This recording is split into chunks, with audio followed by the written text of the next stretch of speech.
Hi, Leo. Welcome back. All right. I got sidetracked with you with the driving.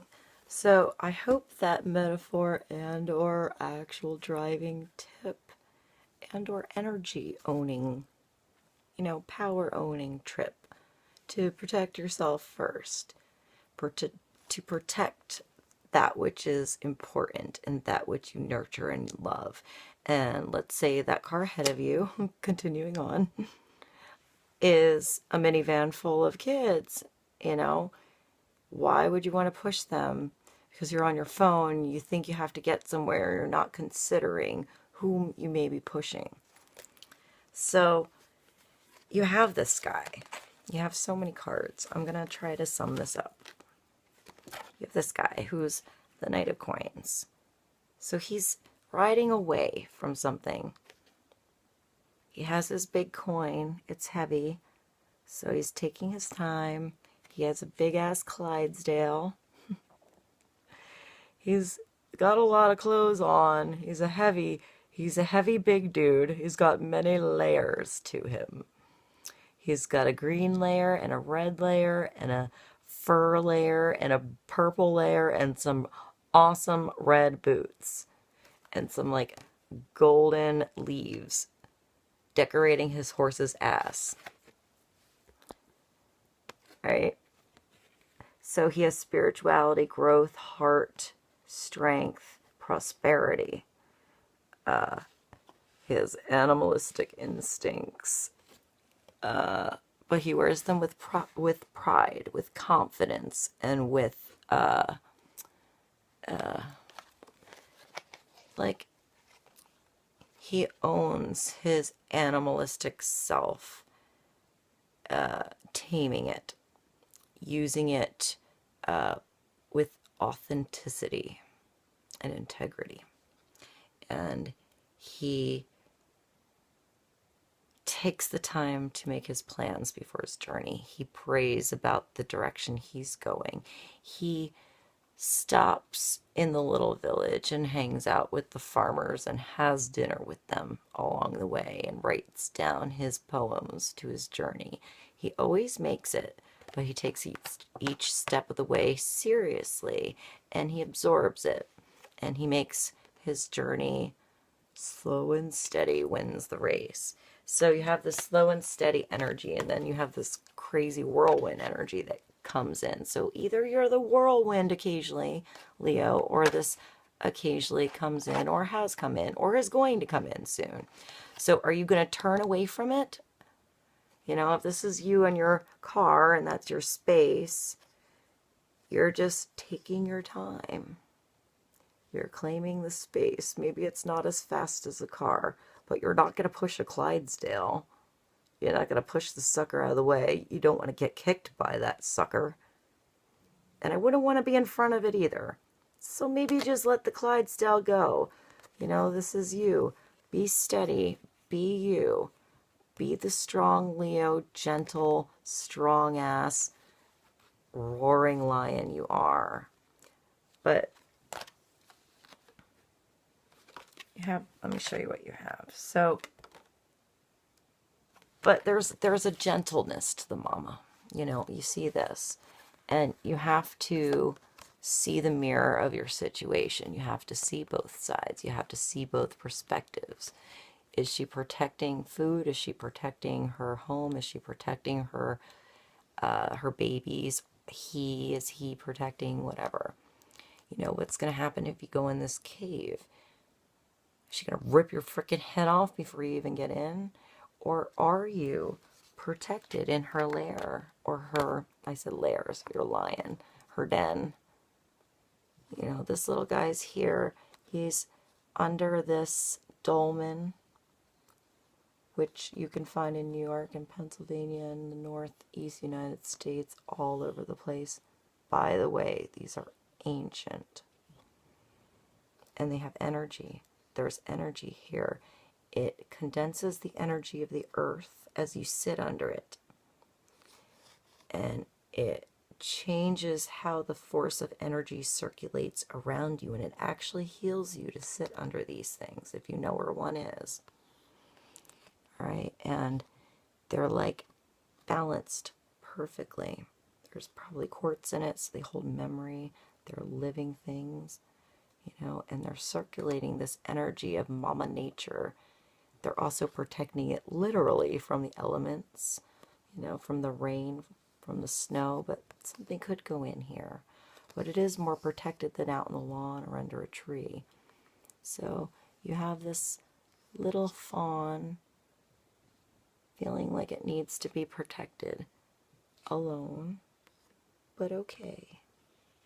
We're not doing a Bambi story here.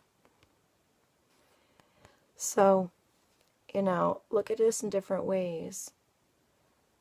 What if this fawn decided to move out of the dolmen, got some powerful energy to it, and believed it was a little bear? Maybe Bambi got its mommy, or it's Bambi and its mommy was killed. Take this like as being lost or being alone or being abandoned or, innocent. This is you, this is somebody else. And how now you're a mommy bear, but now we're in like Berenstain Bear land and not National Geographic Forest land. This is a storybook. We're going to think of this as you and symbols. So you have your mommy bear, or this is the mommy bear that you're dealing with, or Papa Bear. And you've got your little cubs inside and it's warm.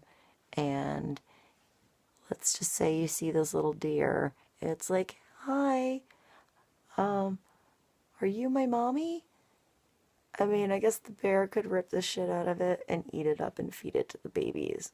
But we're going to go to Happy Land with you, Leo, because we can't do that with people that are different than us in the real forest of life. We have to learn to work with those that are maybe really gentle around us. Maybe those that are like a tornado come into our lives, even if we like it.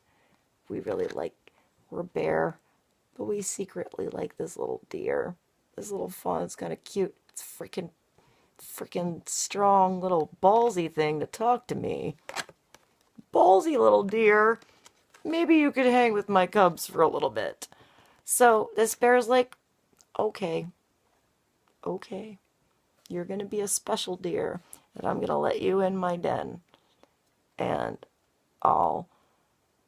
maybe it's not the winter then. So they don't want to be hibernating at this point. We want to be moving. It's definitely not winter. This is springtime. So, she lives there, but they're not like sleeping. She's active. So maybe she like protects this little fawn somehow and allows it in her den. Allows it something that is of her bubble of protection. No one's going to now mess with this little deer. Is this you? And this is the bigger lion in you, protecting that smaller, innocent part of you. Go deep into yourself. Go deep into the den. Go deep into those places. And let that part of you that's ferocious know that it can protect the part of you that is innocent. Or somebody else who is. No one forever from now on will ever mess with this deer. This deer will grow up to be the steed of the forest. I guarantee you it will have the biggest antlers the forest has ever seen. And maybe have some new bear skills that it never would have had it not grown up with a bunch of bears. It's never going to be eaten. Has awesome conversation. They're merging each other's worlds together. That's how I take that card. That might be weird for you, Leo, but that's what I get. It's like extreme differences and how they can connect. How they can be useful in a family together, in a situation together. How you can take those little whirlwinds and use them to your advantage. The differences in someone else and take them under your wing. It's getting cold here. I had to put my thing on.